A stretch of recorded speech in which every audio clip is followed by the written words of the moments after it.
Eric Bailey with the Tulsa World. Quinn, it's good to see you. Wanted to ask you, the OU Texas games, the rivalry, crazy things happen every year. I want to just take you back to last year's game. Is that just an example how, we look back at the series over the last 5-6 years, it can come down to the wire? Is that just an example of what this series can do, and just anything can happen? Yeah, for sure. I mean, with rivalries like that, anything can happen, whether, we're ranked number 1 in the country and OU's not ranked, or vice versa. That's just one of those games where, you got to come out and be on your game, because, you're going to get the other team's best shot for sure. Stay on the front row. Ryan Chapman, Sooners and SI. Did you get to spend any time with Jackson Arnold at the passing academy, and just kind of what your impressions of him as he's kind of taken over across from you? Yeah, Jackson's a cool dude to hang around. He's a good dude, can obviously sling it. He grew up around the same area as me, and at Den Geyer, I believe, right? And I played Den Geyer in high school. I don't think it was back when Eli Stowers was there, actually. But no, growing up in the same area, you always, have good conversation starters right there. So, but no, he's a cool dude to hang around. He's going to do good things at OU. I already know. He's also a young guy, so I'm excited to see how they turn out, except for one game out of the year. Left side, third row. Tyler Shaw with KBTX in College Station. Quinn, growing up in the state, just how familiar are you with the Texas A&M rivalry, and how excited are you to be a part of the first team to kind of renew it this year? Yeah, it stopped playing back in 2011, if I'm correct. I was pretty young. I think I was 8, but, just hearing, stories and what my dad and family has talked about it, my dad actually said that he thinks that him growing up, he believed that the A&M game was bigger than the Red Rivalry game. So I'm excited to have that game back, and it's going to be a cool experience, especially going to Kyle Field, Thanksgiving weekend, and I know that place is going to be rocking. So we're all pretty fired up for it. Right side, third row, then pass it to your right. Quinn, Carter Yates with Dave Campbell's Texas Football. Graham Mertz said you and Jackson Dart played 5 hours of pool together at the Manning Passing Academy. Who won those matches? Man, I was a spectator. I was a spectator. I'm not very good at pool, but no, Jackson Dart was playing all day. So I wish I could answer that for you. I should have just said me probably, but no, I don't know. I was a spectator, unfortunately. Left side, third row on the aisle. Yeah, Joseph Duffy, TSTV Sports. I asked Jade Barron what was the most undervalued thing about their DC Pete Kwiatkowski. What would be the most undervalued aspect for Steve Sarkisian on your career? And then also about DKR and the stadium joining in some very fierce environments in the SEC. What can people expect in the SEC about the environments, being that they're going to be more night games, and what can they expect throughout the season, and what to expect? Yeah, I think, adding DKR to that, road atmosphere is going to be good for a lot of teams to experience. I think we do a great job of, making it hard on away teams to come in and play, which is great. That's how it should be, right? And I think our fans did a good job. My first year here, when Alabama came, of showing kind of what we're capable of doing, fan base wise. And then the thing that's most undervalued about Sark was the second question.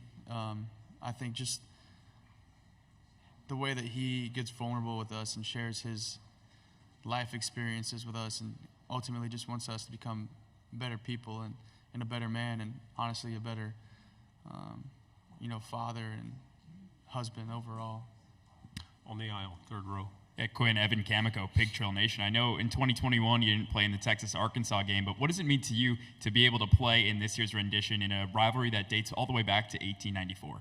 Yeah, it's definitely going to be cool to rekindle that rich traditional rivalry for sure. And I'm excited to go to Arkansas and play against them. Like you said, it dates back to whatever, 1800 something. That's crazy.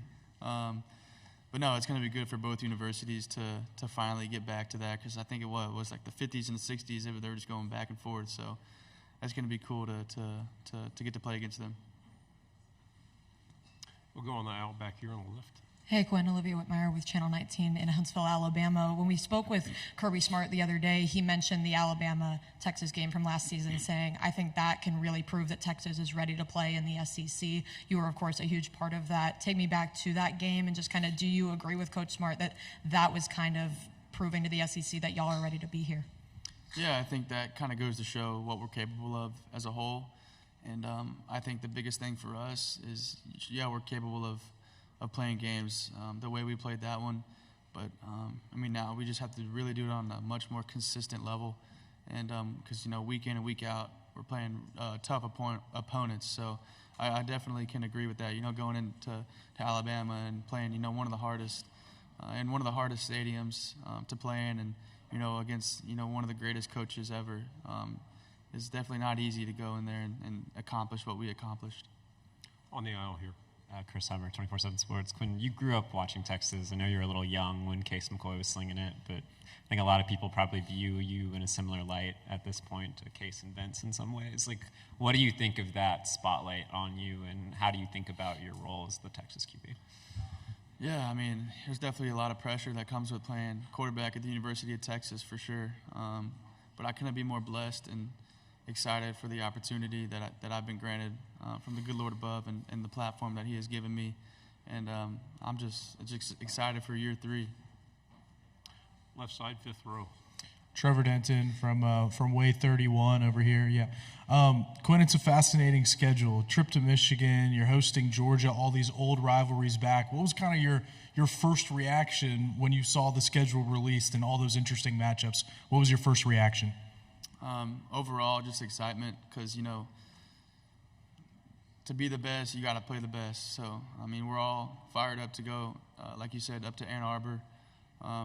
It's actually my second time going up there. So I was up there when Ohio State played them back in 2021. So it's going to be cool to go up there, back up there and, see it. And I understand, the hatred that Ohio State has for them. So I understand the rivalry. So it's going to be cool to kind of carry that. But overall, excited for the season and all the great games that we're going to have on schedule.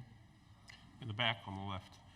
Dan Peck, ESPN 106.7 in Auburn. You were draft eligible. You chose to come back to Texas for one more season. What were the big factors in deciding that the NFL can wait and you wanted to keep playing college football? Yeah, I think one of the main things for me was just getting more experience under my belt. And, there's kind of a line of demarcation for guys who really have success in the league. And obviously there's some guys that have rare accounts of it not being this way. But, there's a line kind of like at 25 starts that guys, you really see like a jump in how their career went. And I just kind of wanted to give myself a better chance to have a long and successful career in the NFL, because I don't want to be a guy that just comes and goes. I want to be somebody who's remembered. 2nd row. Justin Wells, Inside Texas. Good to see you. Yep. You're getting a lot of questions about a backup quarterback, but the real question is, tell us about Trey Owens and about Cole Lord, the real guys in that quarterback room. Yeah, they ended up winning that spring game, didn't they? I think they did. So, y'all saw how capable all those guys are in that room. That's why I'm so grateful that I'm able to play the position. And then Coach Shark trusts me with his baby, which is the offense, and gave me the keys. So, especially Cole Lord, just the way that he comes to work every day and grinds is just cool to see, and it's inspiring. And Trey, he's a young guy, and he's like goofy, and it's funny to be around. So it's just been cool to see both of them grow for sure. Final question here in the front. AP Stedham, AP and Kelly, as we see at syndicated radio. What can you tell us about the 2 transfers from Alabama, receivers, and what do you anticipate telling your teammates about playing in the big house in Ann Arbor? Both of those guys have come in, full speed and have really succeeded within the offense. I think they do some similar things on offense over there at Alabama that we do over here at Texas, just because, Coach Stark came from there. So they're going to carry some of his stuff. But no, they've done a great job, and obviously we've seen glimpses of what both of them are capable of doing. Isaiah came on late for them, and, Amari had a good play against us.